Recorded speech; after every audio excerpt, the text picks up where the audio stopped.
Steve Taylor, welcome to the Plant Yourself podcast. Hi, Harry. Great to be with you. Yeah. So you have written an extraordinary book called Extraordinary Awakenings. You've written a bunch of extraordinary books. This is the only one that I've read. Um, and the subtitle is When Trauma Leads to Transformation. My first question is, who are you to write this book? What's your life experience and professional experience that led you to have this series of insights? It started with an experience of serious illness, which I had about 15 years ago. When I won't go into details about the illness itself, but when I recovered, as I was recovering from the illness, I felt this amazing sense of gratitude to my body as it was healing, and I felt this renewed sense of appreciation for everything in my life, for the people in my life, Hmm. for the simple things in life, like just walking and seeing nature and just eating and drinking, all of the very simple things that we normally take for granted. I became aware of how precious and valuable they are. So this experience of serious illness, I felt as though it shifted me into a higher level of appreciation, and it shifted me into a sort of a place where trivial worries and anxieties no longer bothered me as much. I felt as though I had this wider sense of perspective. I had this sense that certain things were more important, like love, creativity, personal development, and certain things were less important. Like the kind of day-to-day stuff, and climbing the ladder of achievement, getting on in your career, that kind of thing. So I had this wider sense of perspective, this heightened sense of appreciation, and it inspired me to research similar experiences in people who, not just in serious illness, but also in contexts of imprisonment, addiction, bereavement, all kinds of intense trauma. So I became a psychologist. I am now a psychologist professionally, partly because I wanted to investigate these experiences, and that has been the main theme of my research over the past 15 years, or past 10 years since I've been a practicing Hmm. psychologist. Gotcha. So, so you were patient zero for your own research. Exactly, I was the first participant of my research. Yeah. Mhm. What were you doing at that point before you became a psychologist? I was I did a lot of different things. I was a musician in my 20s, in my sort of late teens and 20s. And then once I realized that, the musician's lifestyle wasn't really for me, I decided I became a college tutor. I taught people with learning difficulties at college. And so I was kind of vaguely involved in the area of psychology, but I realized at a certain point that, I wanted to get involved in a field called transpersonal psychology, which is kind of spiritual psychology.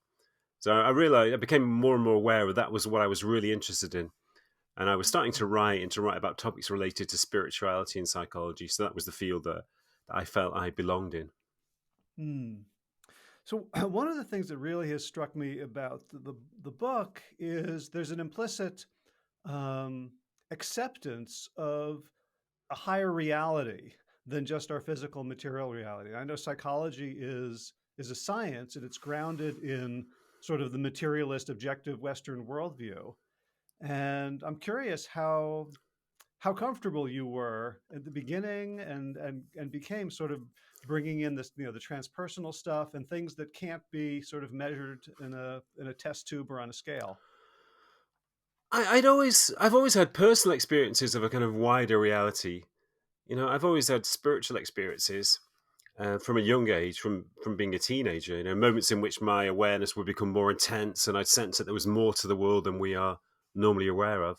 Not in terms of mystical or esoteric things, just that reality was sort of more intense and more expansive than we're normally aware of. Because I had this feeling that normal human consciousness is quite limited.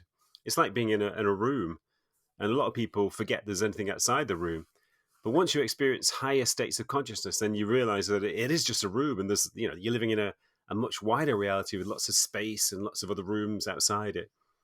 So I think of one of the roles, one of the important roles of psychology is to study higher states of consciousness, to work out why is normal human consciousness limited, and to study those situations where our consciousness does become more intense.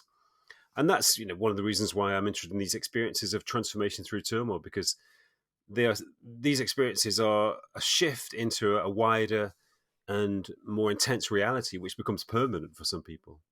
Mhm.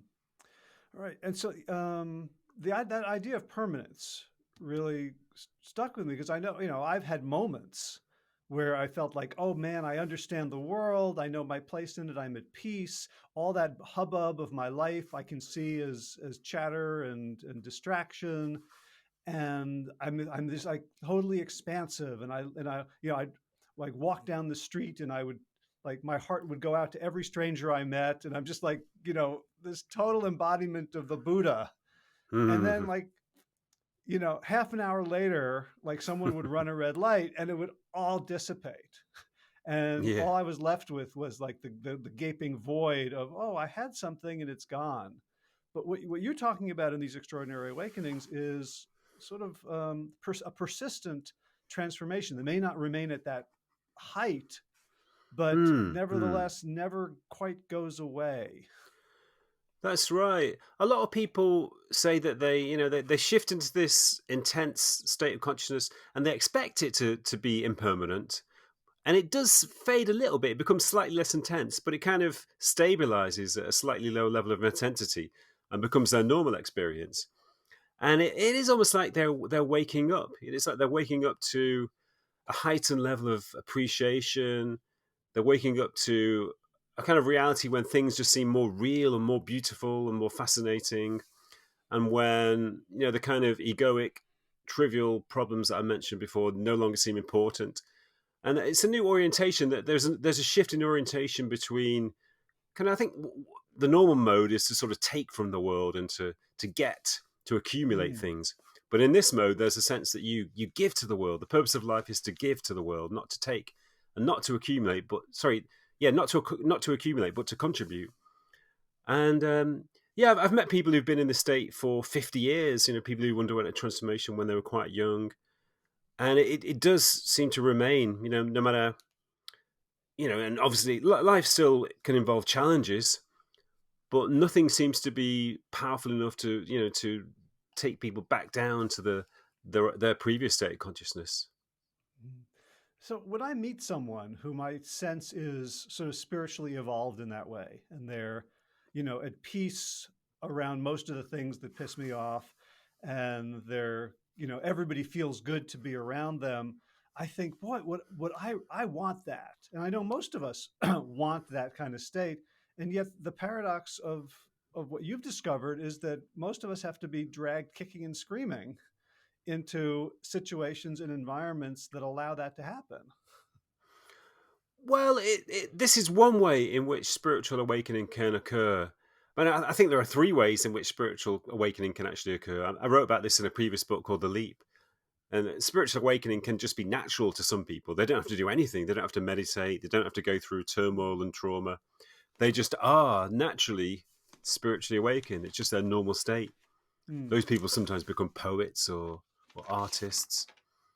And the second way in which it can occur is when it's something that you cultivate gradually through following a spiritual practice or a spiritual path. Or it could be something that naturally arises in you due to the way you live. If you live a life of service or a lifestyle of, kind of a job where you have to give constant mindful attention to your experiences and your activities, then that can give rise to gradual spiritual awakening. And the third way is when it occurs suddenly and dramatically through intense trauma, which is, and I think it's definitely a lot more common than most people realize. But probably the second way is probably the most common way in which spiritual awakening occurs, when it's gradual over a long mm, period of time through practices and paths. right. I mean, one of the things you point out at the beginning is that this state that is so desirable that most people are not going to meditate for years and years and years, um, and yet that there are pathways that right we can we learn from people who have gone through these extraordinary awakenings through great trauma without like can we skip Hmm. the trauma part is are there Yeah, are there lessons for the certainly. rest of us. Certainly, yeah. That's one of the reasons why I wrote the book, because I wanted to find out why this transformation occurs. I wanted to find out the basic principles of this transformation and then apply them to our own spiritual development. So I suggest that there are 3 or actually 4 ways in which we can apply this transformation. And one of them is through, changing the attitude with which we respond to crises and challenges.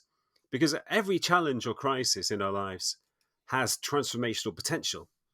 There's a phenomenon you've probably heard of called post-traumatic growth in conventional psychology, which investigates, the developmental potential of trauma.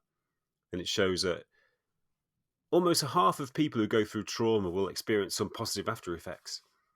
Mm-hmm. So what I call transformation through turmoil is a kind of radical form of post-traumatic growth. So it partly depends on how you respond to your trauma or turmoil. But if you respond with an attitude of acknowledgement and acceptance, then you can harness the transformational potential of trauma and turmoil. And another thing is that, in general, acceptance is a very important attitude, a very important spiritual practice. And it's certainly a very important part of the transformations that people in my book undergo. A lot of people could pinpoint one particular moment when they shifted into a mode of acceptance, when they let go of their resistance and opened themselves to their predicament. And that was when their transformation would occur. Yeah. So I mean, maybe it's because it's very easy for me to not accept little things when I have like the illusion that I can keep fighting it, right? Like, there's somebody in my life who's not acting the way I want them to. I could spend my entire life trying to get them to do what I want them to, but in the face of trauma, there comes to be like this sort of tidal wave, like, okay, there's no way I can fight this.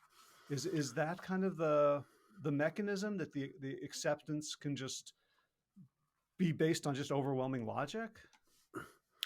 It can reach that point. A lot of people reach the point where they have no choice but to accept what's happened to them.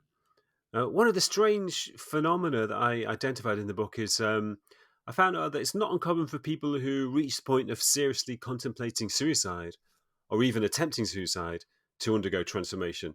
I think that's because, when you reach the point of seriously contemplating suicide, in a way you've kind of given up. You've surrendered. You've given up hope. Hmm. And in a paradoxical way, that giving up can release the transformational potential. It can sort of trigger a transformation in which your normal identity, your ego identity, collapses or dissolves, and a new identity emerges. So that can happen after a long period of addiction too. People sometimes struggle for years to get free of addictions, and eventually they may just give up. They realize that they kind of accept that they can't beat their addiction, and again in a kind of sort of paradoxical way, that in itself can make them free of the addiction. It can trigger a transformation inside them, which enables them to let go of their addiction. Hmm. So I think the first chapter, no, the second chapter that you write about is about prison, right? People who are incarcerated, and like when you started doing your work, this wasn't really a thing that people talked about, right? So you had no idea, like, was this just me? Maybe there's a couple of other people. But I think one of the things you found in talking to people in the prison system is that this is really common, right? For people who are incarcerated, like way more common than we might think. But people don't That's really right. talk about it. No, I don't think it's an experience which most prisoners undergo, but it's certainly not uncommon. A minority of prisoners certainly do undergo this transformational experience, and I think it's being talked about more. But it's still, I think a lot of people keep quiet about it. In fact, I had an email from a woman yesterday. I wrote a blog about transformational experiences in prison for Psychology Today, and a woman wrote me an email just a couple of days ago. And she said, "Wow, thanks for writing about this. This happened to me 20 years ago when I was in prison for 10 years. Hmm. And I've never been the same person for the last 20 years, but nobody understands it. And I very rarely talk about it. Because I think some people don't really understand what's happened to them. And they're afraid that the people around them will think they're crazy, which they sometimes do say if they do talk about it. So they keep quiet about it. But it is fairly common in prison, because I think it's partly because when you go to prison, well, you sort of obviously you have to spend a lot of time in inactivity, a lot of time in solitude. So you're forced to go inside yourself. Well, some people anyway. Some people just sort of remain at the surface where they feel depressed and aggressive and confused and frustrated, understandably so. But some people kind of go deeper into themselves and they start to examine themselves. They start to explore themselves because maybe there's not really much else to do. One guy told me that when he was in prison, there was so much turbulence outside him that he knew the only place he could find any well-being was to go inside himself. So he started to meditate spontaneously without really knowing what meditation was. He just started to go inside himself, and he realized that he could find peace, a kind of peace inside himself, which was not accessible outside.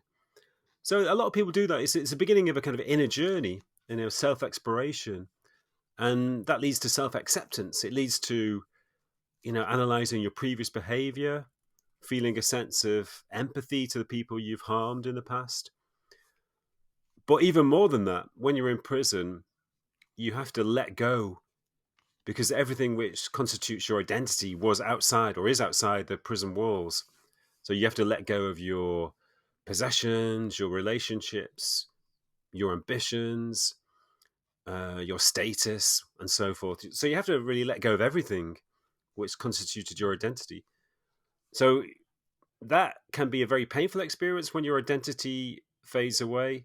And I think that's one reason why prison is a punishment and why some people do react very negatively to it. But for some people, letting go of your identity can be a spiritual awakening because when you let go of your identity, something new emerges inside you. A spiritually, you gain contact with a spiritual essence, the authentic spiritual core of your being. So I think that's the main reason why prison can be a transformational experience. Yeah. So there's a strong tradition in many spiritual paths of the ascetic, of someone who drops their life from, from the Buddha, who was the prince in the palace, to kind of going out and letting go of everything, to, Cambodian monks, to people on the verge of death who give up everything, to the Christian monastic tradition. And I'm wondering, is it possible in your experience to let go of my identity without dropping my responsibilities? Like, do I have to walk away from my wife and kids? Do I have to walk away from my job? Or is there a way to sort of drop the aspects of my identity that are keeping me from realizing my true nature and still function in the world? Yes, yes. It's fundamentally about attachment. It's about being attached to certain external things which give you a sense of identity. So if you have a career, for example, that gives you a sense of identity. If you have a certain degree of status or achievement, or if you have certain possessions like a car or a house or lots of other possessions that you may collect, all these things give you a sense of identity, and you feel like you are somebody because you have these things. And also psychological things like ambitions for the future, knowledge that you've accumulated, beliefs that you have about the world, political beliefs or religious beliefs. They all give you a sense of identity. But when these things are taken away, you know, it's a bit like going back to being in prison. That's one reason why prison is a painful experience, because all these things are taken away, and you feel a sense of loss and a sense of nakedness. But the things in themselves, there's nothing wrong with ambitions. There's nothing wrong with possessions. There's nothing wrong with achievements. It's only when you are attached to them, when you derive your identity from them. So you can still have all of these things and still function in society as long as you're not attached to them, which means that you don't derive your identity or your well-being from them. You can be inwardly orientated, and you can be in touch with the kind of natural wholeness and well-being of your essence. And then you don't need to be attached to anything external, and you can live a family life, you can have a job, you can function quite well, very well, better than you did before.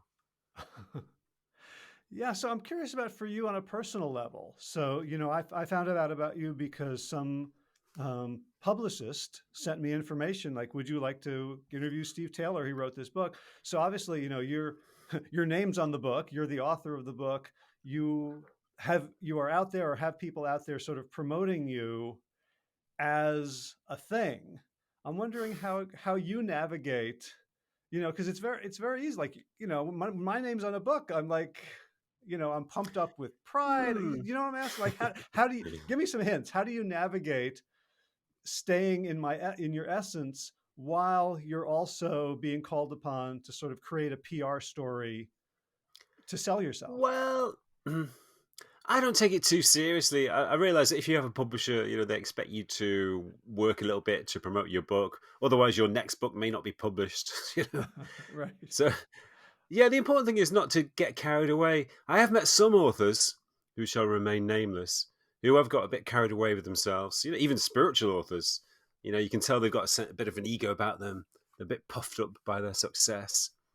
But I've also met incredibly successful authors whose names I also won't mention, who weren't attached to their success at all. Who are very humble and normal, and that's the only way you can be. I also have a very strong sense that if I was attached to notions of success and self-importance, then it would be the end of my creativity.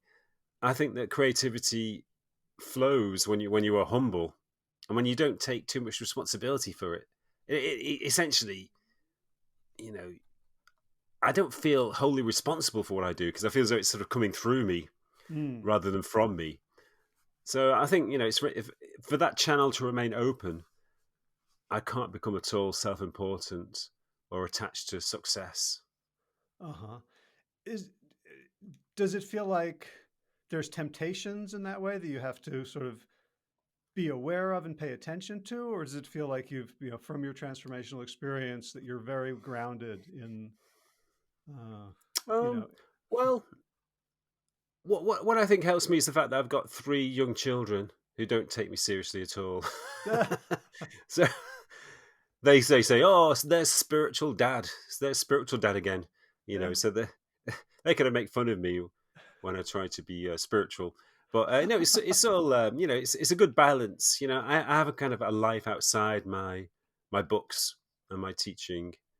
A lot of people I'm friendly with don't know anything about my books or my teachings. So it's good to have I think when you're rooted in family life and when you're rooted in social life, that's a really good grounding. Family life, especially, is a great grounding that stops you getting too puffed up with your uh-huh. self importance. Yeah, I mean, I found that when my kids were little, it was as easy for me to get more puffed up in resistance to them.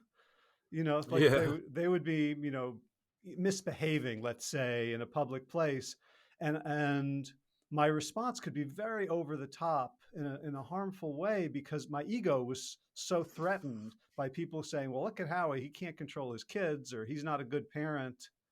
Um, Hmm. you know what what what is the thought process that I can go through? I mean, they're in their 20s now, so that's not the issue, but still I can feel, you know, slings and arrows towards my ego on a regular Hmm. basis.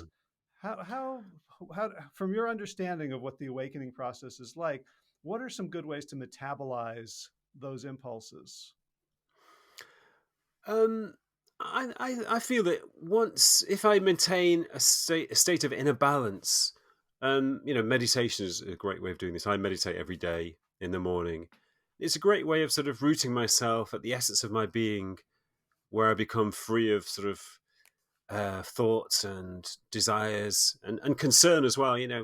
Free of concern about what other people think, because it's very easy to fall into that mode where we care about other people's opinions. Mm.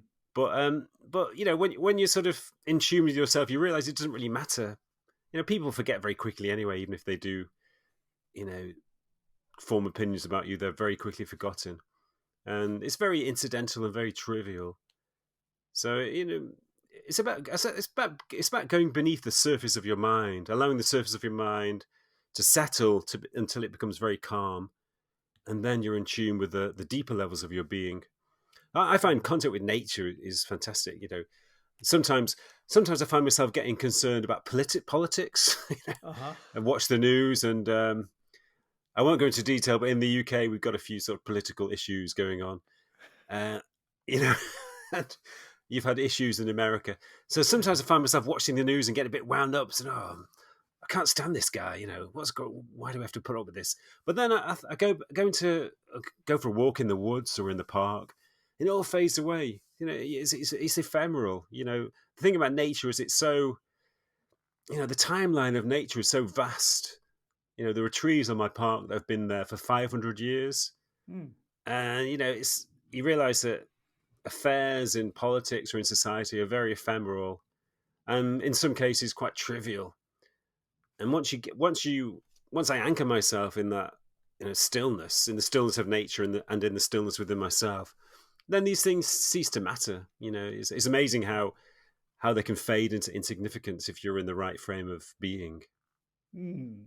But I want to push you on that a little bit, because at the same time, some of these political issues that we're talking about lead to consequences for other human beings that are very painful, right? So how do you maintain that sort of equanimity and spiritual gravity when you see suffering around you? I understand your point because in sort of not being affected by these political issues, not feeling negativity in response to them, it doesn't mean that you're not concerned about them, that you shouldn't act against them. But I think you actually act more effectively when it comes from a place of equilibrium. When you act from a place of anger or irritation, it doesn't turn out very well. You get frustrated and flustered. The action gets constricted and kind of diluted or distorted.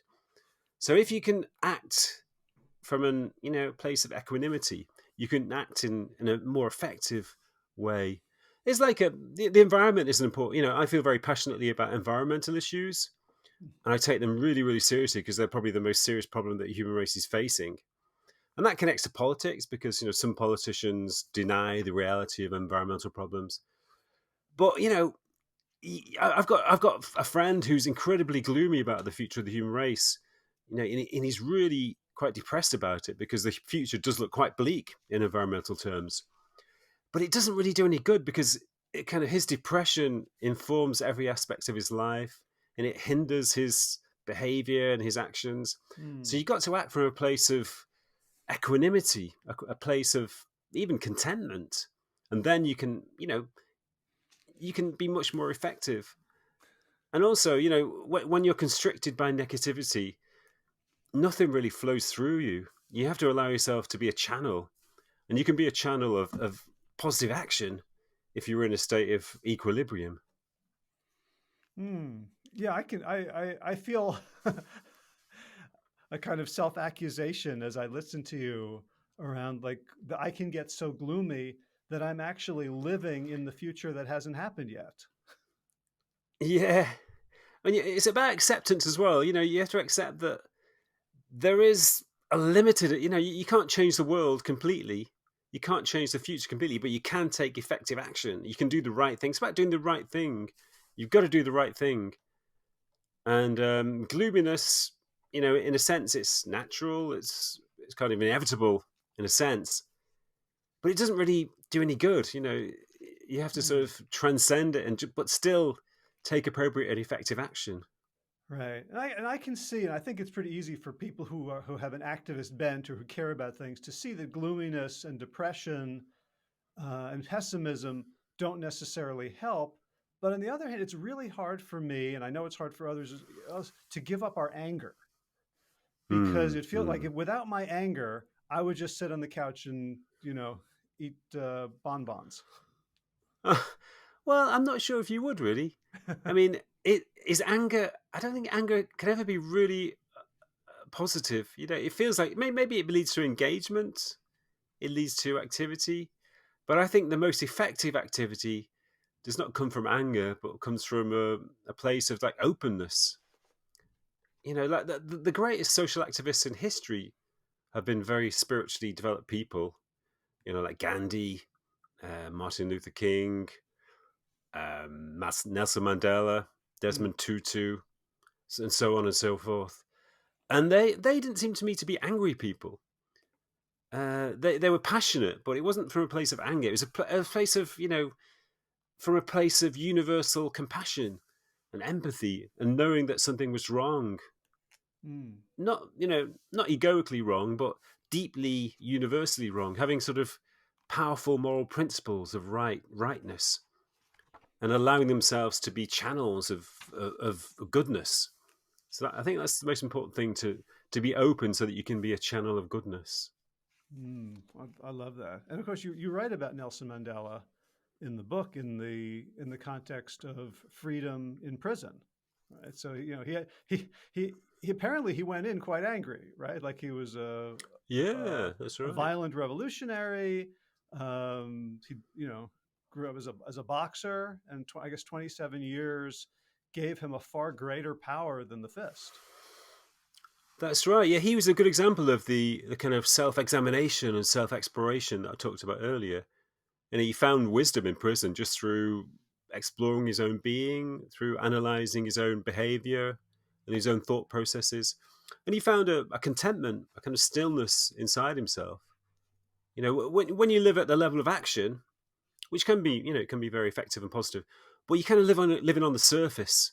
So you need to go deep inside yourself, and then you find a kind of inner contentment inside yourself, and you act from that place rather than from the surface place. And that's when, Nelson Mandela, he's a great example, because nobody was more effective than him in enacting positive change in his country and even in the whole world. And it came from that place of inner contentment, not from anger. There's also a guy I talk about in the book called Sri Aurobindo, the Uh-huh. Indian spiritual teacher. He was also, he was a political activist in India in the early 20th century, fighting against British rule, the colonial system. And he was imprisoned by the British because of his political activism. And he spent a year mostly in solitary confinement. And he underwent a transformation. Is a really good example of the phenomenon we've been talking about. But afterwards, he wasn't really interested in politics anymore. He wanted to help the human beings, the human race, in a different way. So he became a spiritual teacher and author, because he wanted to. He realized that politics was not the be and end all. It was kind of superficial in his mind, and he wanted to help the human race on a level of consciousness. So that became the goal of the rest of his life. Right. Well, I mean, it seems like there's you know, a similarity in that it's a push for liberation, and it's just a different understanding. Like you can live in a society that's on the surface gives you freedom, and if you are addicted to consumerism and, as you say, consumption and egoic concerns, then arguably you're a puppet. You're not actually free to make your own Hmm. choices. That's right. In fact, there's a guy in my book, a prisoner, who said that. He said that he never realized how free he was until he was in prison.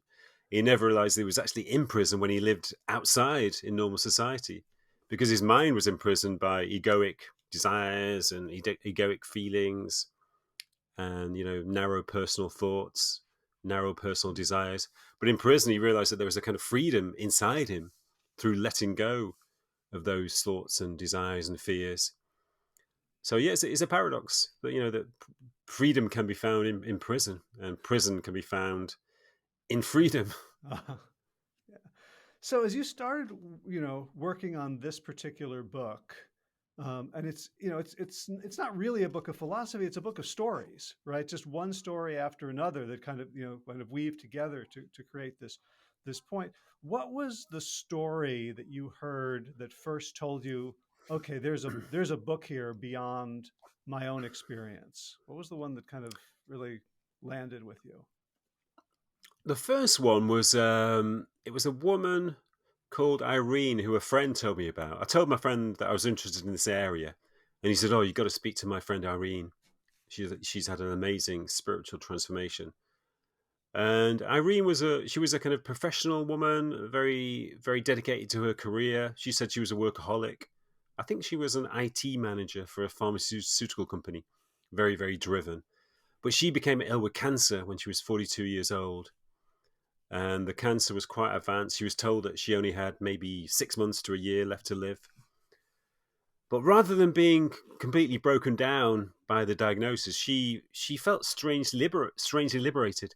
She said that, it was the first time that she'd been aware of death, and she'd realized what a privilege it is to be alive. And everything around her changed. She walked outside the consulting room, and everything looked so beautiful and real. The trees seemed to be vibrating with energy. The air seemed to be full of a kind of radiance. And she'd never realized how beautiful the world was until that moment. And she felt this incredible sense of meaning, even though she'd just been told that she may die quite soon.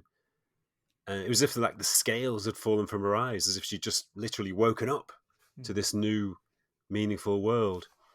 And she thought it would fade away, but it didn't. It kind of de-intensified after a few weeks, but it remained at a more stable level.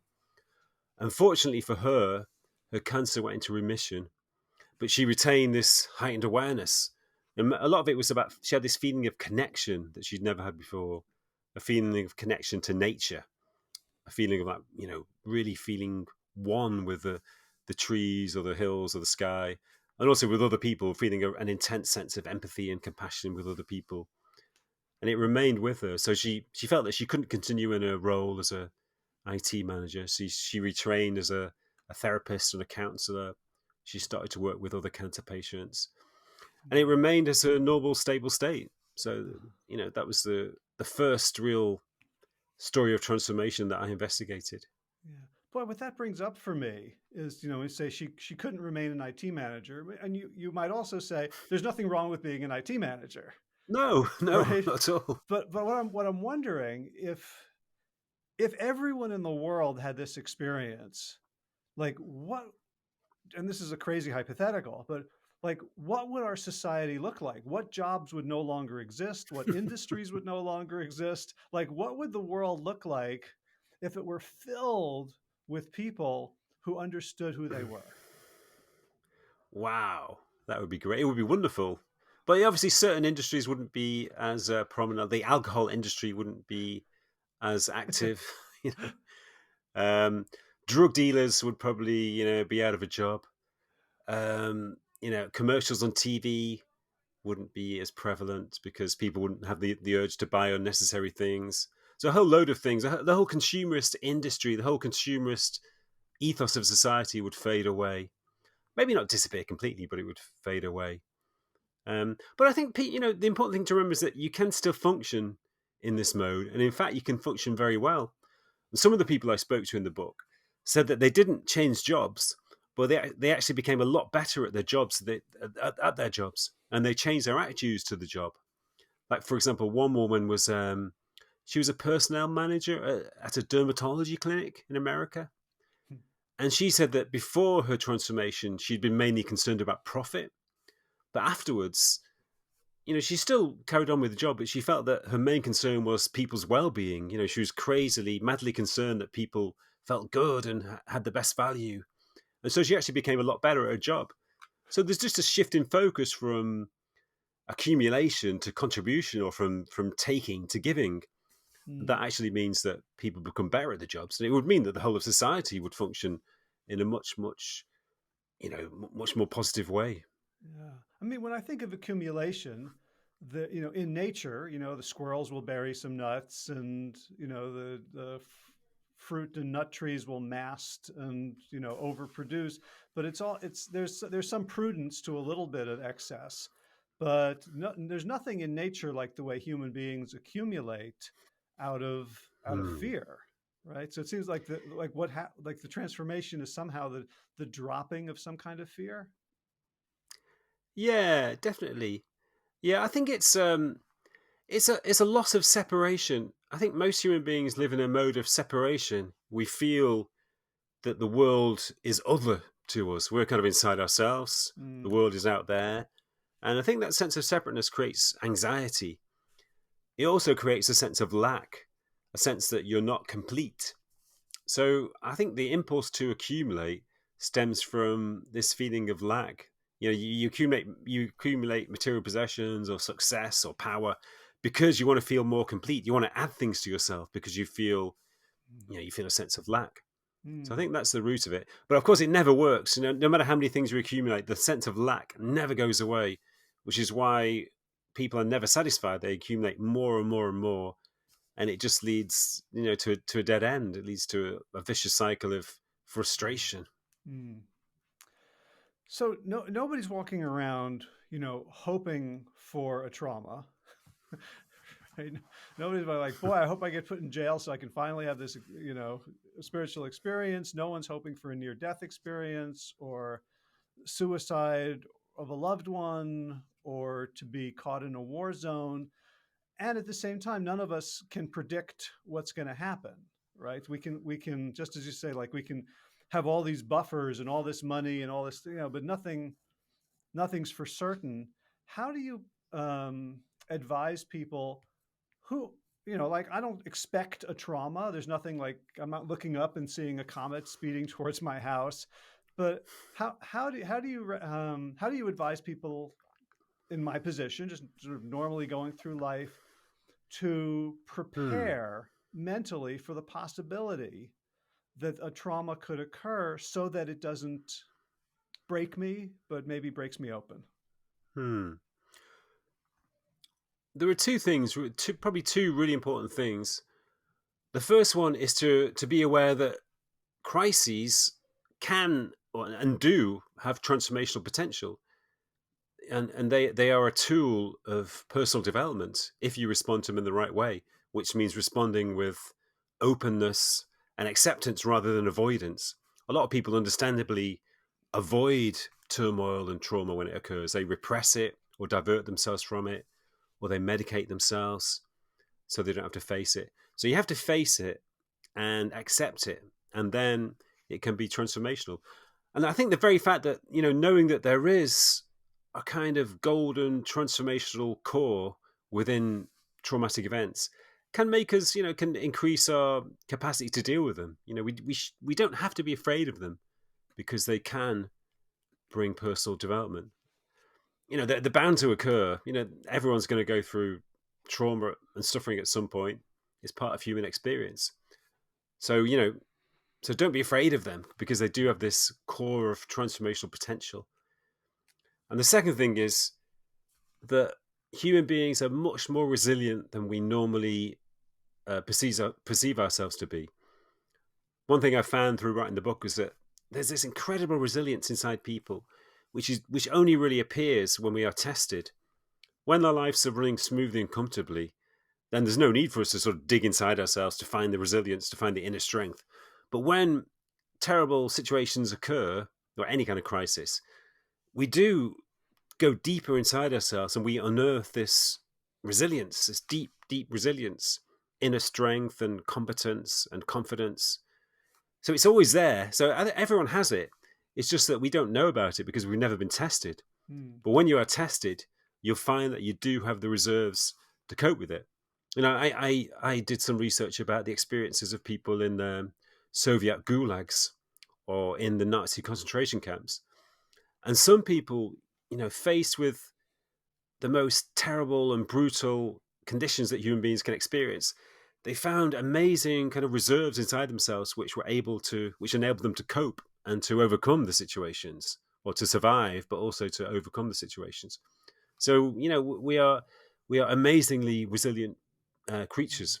So it's important to remember that. Yeah, I mean, what that brings up for me is, there are physiological trauma responses, right, around specifically around shutting down, right? Just like Hmm. a mouse in the jaws of a cat will go catatonic and limp. Human beings can do the same thing, and it's not something that we decide to do. It's not like, oh, I think it's a good idea to faint now. It's just, the body takes over, and I'm wondering how the mind can mediate that, where you think normally in the situation of mortal peril, where there's no escape, there's no fight, there's no flight, there's no social engagement, that some organisms will shut down, some people will fold and go into deep depression and catatonia, whereas others, through their interpretation of it, can actually move into,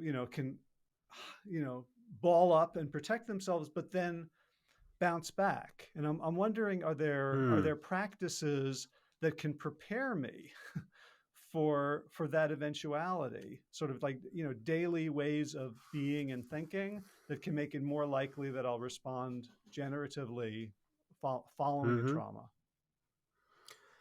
Again, it's a lot to do with acknowledgement and acceptance, and also openness. I mean, in the research into post-traumatic growth, um, psychologists have found that people who have an attitude of openness, who have the personality trait of openness, are more likely to experience post-traumatic growth. It's because they don't shut themselves down. They're more likely to open themselves up to the situation. They're more likely to face up to it and to let go of resistance to it, and that's when transformation occurs. Hmm. Interestingly, there's some research that suggests that women are more likely to undergo post-traumatic growth, maybe because there's maybe a slight more developed quality of openness and kind of intuitive openness. Right. But that's an important factor, being open and acknowledging rather than avoiding the situation. Now But I think that sometimes it sounds happens. sorry, that Sorry. sounds a little bit like bad news, because isn't openness one of the big five, like the personality traits that you're born with and you keep your whole life? So is it Well, possible? no, I don't think so. I think human beings are tremendously adaptable and flexible. We can change our personality traits. So there's obviously maybe a degree of inheritance involved in it, but fundamentally we have control over our own personalities. We can change ourselves, over a long period of time, even over a short period of time. That's even in mainstream psychology, mainstream science, there's a phenomenon of neuroplasticity, Hmm. which shows you how malleable and flexible the brain is. And the same applies to the mind. It's incredibly flexible. Oh, good. I feel better. Sorry, I interrupted you. You had more to say about openness. Um, what was I going to say? I can't remember now. Oh no, Sorry, I've forgotten. I should have kept my mouth shut. It'll come back to me in a moment. So one of the things I do as a coach is that my methodology asks people to look at the upsides of things that are of their problems, of things that are bothering them, in terms of, like, so we're trying to accomplish something. This problem, which we can focus on as a negative, we say, how is this a potential springboard? How is this an opportunity? And I'm wondering if that Hmm. kind of thinking can predispose us to be able to deal with, like, the overwhelming traumatic problems more fruitfully. Definitely. Yeah, it's a question. I guess it's connected to openness. If you have a positive attitude to situations or events, if you do look on the positive aspects to them, it will definitely predispose you to to growth. One thing I found was that people who have a more kind of controlling attitude, it was even linked to professions. People who were in the kind of high status professions where they needed to be controlling or kind of authoritarian, like head teachers, for example, or maybe lawyers, um, they were kind of less likely to undergo transformation or post-traumatic growth, because there's something about, I'm not saying that people in certain professions are less likely, but it was a kind of like a controlling egoic attitude that was sometimes linked to very high status roles. Hmm. When you have that kind of controlling attitude, then that seems to block the transformational potential, because it relies on sort of being open again. If your boundaries are fixed and solid, then nothing's going to be able to get through. So you have to be sort of malleable and permeable for the potential for the transformation potential to get through. Hmm. I wonder how that relates to research that people who are in high status positions and situations are less empathetic, right? Like, there's a great study about the BMW drivers are less likely to stop Yeah, that's at a right. crosswalk. Yeah, and there's research showing that poor people give away a higher percentage of their income than rich people. Uh-huh. Um, yeah, there may be a link there. I mean, there've been a lot of studies about the dark triad personality. The dark triad means the personality traits of psychopathy, narcissism, and Machiavellianism. And people who have those traits, which obviously means a lack of empathy, they tend to rise into very high status positions because they are quite ruthless. They are good at manipulating people. They don't really care about hurting people. Huh. They're willing to exploit people. So I'm not saying that everybody in high status positions is like that, but if you do, have those traits, then it's quite likely that you'll become a very successful politician or or a business leader, a sort of HEO of a major company. Hmm. That's fascinating. I mean, a lack of empathy is, it's quite good for your career. Yeah. It's bad for everybody else, but it's quite good for your salary. Right. Of course, that's only true in certain types of societies, right?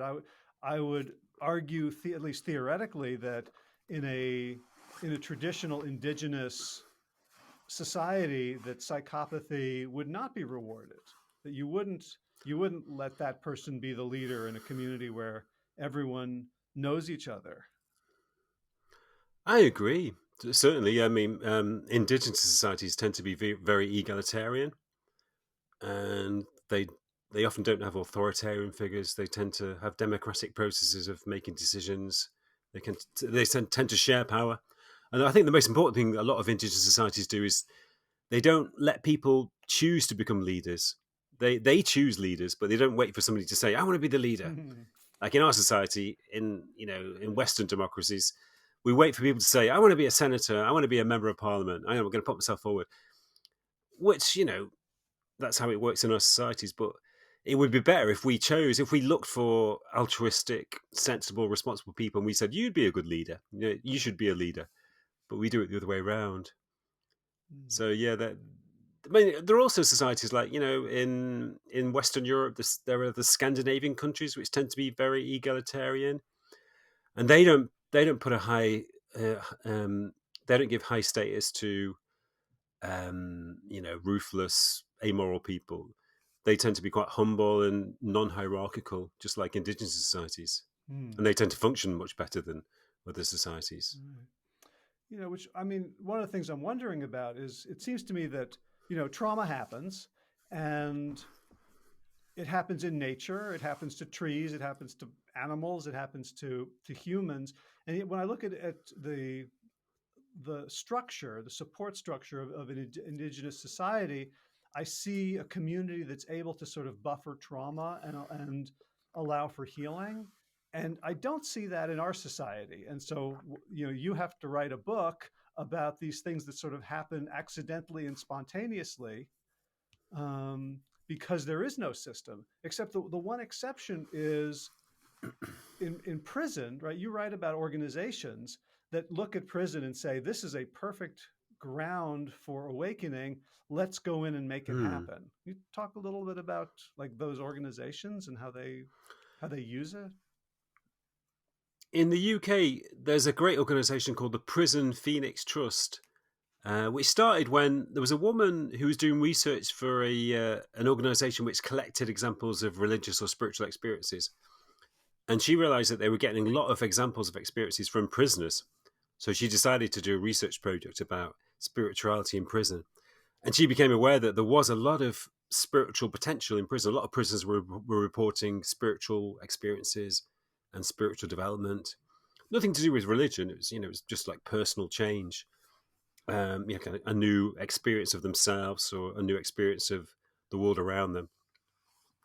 So she started this organization called the Prison Phoenix Trust to support spirituality in prisons. They began to run yoga classes, meditation classes, and also just to give out books about spirituality.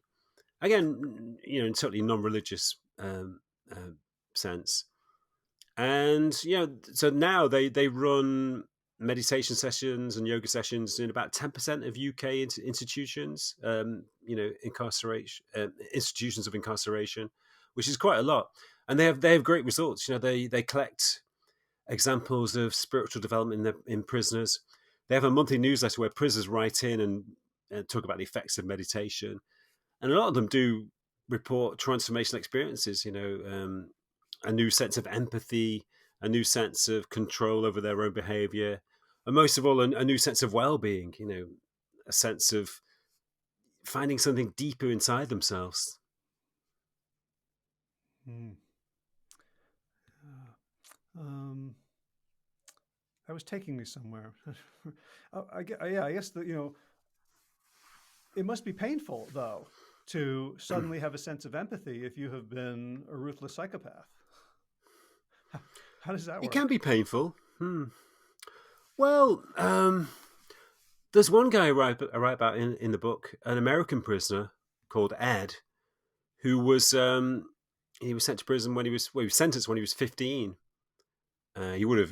This was in Arkansas. He would have died if he'd been 16, Mhm. but because he was 15, he was spared the death penalty because he committed a murder in a kind of manslaughter in a robbery. He killed somebody during a robbery, and for 10 years he was in a state of turmoil and turbulence in prison. He had very bad, very traumatic experiences in prison. He was very frustrated and very aggressive. But he began to. He was the guy I mentioned earlier. He realized that there was so much turbulence outside him that he could only go inside himself. So he started to sort of spontaneously meditate, which meant he'd just sort of close his eyes and focus on his breath and count to 10 as he breathed in and out. He didn't know what meditation was, but it was just kind of instinctive. And he did it every day, several times a day for 3 months. And suddenly he had this amazing experience when something just sort of gave way inside him. Something kind of melted away inside him. And he started to cry. He said it was the first time in his life that he started to cry. And he said it was the first time that he'd felt empathy. He felt this terrible sense of sadness for the people he'd hurt in the past, for the family of the person he'd killed, for his own family. And he started to cry in compassion for all the suffering he'd caused. Mm. So it was painful, but at the same time, it was a tremendous opening of his soul, if you like. He became a real human being rather than this sort of aggressive young man who was full of frustration and fear. So it was a kind of the birth of a new self inside him because his self exploration and gaining touch with some kind of deeper essence inside himself, broke down this wall of fear and frustration and enabled him to develop empathy. So yeah, it can be painful, but there's also a sense that there's something authentic about empathy, and there's something tremendously positive about it. So it's both negative and positive, but it's overall it's an opening. It's a shift to a higher level of functioning. Right. So in closing, you've shared all these stories, and it's certainly not the majority, but it's certainly not, lightning striking. There's right and there's this whole tribe of people that you identify as shifters, right, who have had these experiences. And in the context of you and I looking at the news and saying, like, there is so much that's going wrong, what what do you see this, as the potential of this tribe that a founding and expressing member of, that includes so many other people, and that people like me would love to join without having to go through the the pain. Like what do you see as the potential for the future of this?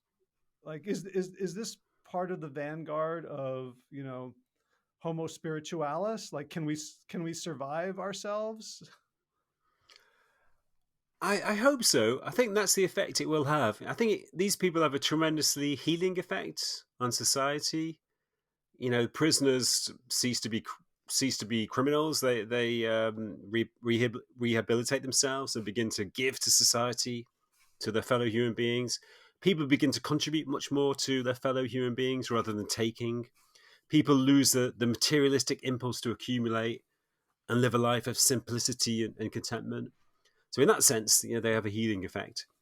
But much more so, I think that we do live in a time of crisis, as we mentioned earlier. And my feeling is that the crises that we are living through, including the potential death of our species, or certainly major catastrophic events that will affect our species in a major way. I think these crises are in themselves having an awakening effect. So I think Hmm. collectively, large groups of human beings, large numbers of human beings throughout the world, are experiencing the kind of transformation which a lot of people experience individually. In a sense, we're a bit like cancer patients who've been told that they only have a certain amount of time left to live. That has an awakening effect on people. So I think that the crises that we are facing can have or are having a similarly awakening effect. Hmm. That is fascinating. Um, so, for people who want to find out more, you mentioned that you write blog posts. How can people stay abreast of your work and follow you? The best place is my website, which is stephenmtaylor.com. And That's that's Stephen with a with a V, V, Steve. M for Mark. Yeah, stephenmtaylor.com. That's got links to my social media and lots of essays and poems. I write poetry too, so a lot of poems there. And yeah, that's the kind of the central hub where they can find out further information. Great, great. And one last question, since you mentioned that you were a musician, is there music that you listen to that uplifts you these days? Oh yeah, I'm always listening to music. What got Yeah, some recently I've been recommendations? I've been rediscovering the Beatles. Everyone knows the Beatles, but I've been rediscovering them because it's a long time since I listened, and I've realised that there's a lot of kind of spirituality in the Beatles' music. Like you know the song "Across the Universe." Yeah. Do you know that one? Uh-huh. Yeah, it's such a beautiful spiritual song. There's this line where John Lennon sings, "Limitless, undying love that shines around me like a million suns." It's just beautiful. And the song "Tomorrow Never Knows," which is like their first psychedelic classic Uh-huh. based on the Tibetan Book of the Dead, it's really beautiful. Great. And even the song "Let It," everyone knows the song "Let It Be," but Yeah. I once I asked, you know, Eckhart Tolle, the famous author. Yeah, sure. Yeah, I asked him once, what's your favorite song? And he said, "Let It Be" by the Beatles. I thought, wow. So I went back to listen to it and I thought, yeah, Let It Be. It's about acceptance. It's about, you know, letting go. So it's again, it's a great spiritual song. Great. All right, so I'll put links to the to YouTube renditions of that, so folks can reacquaint themselves with the classics. The book is called Extraordinary Awakenings When Trauma Leads to Transformation. Steve Taylor, thank you so much for the work you do and for taking the time today. Thank you. It's been very enjoyable. Thank you.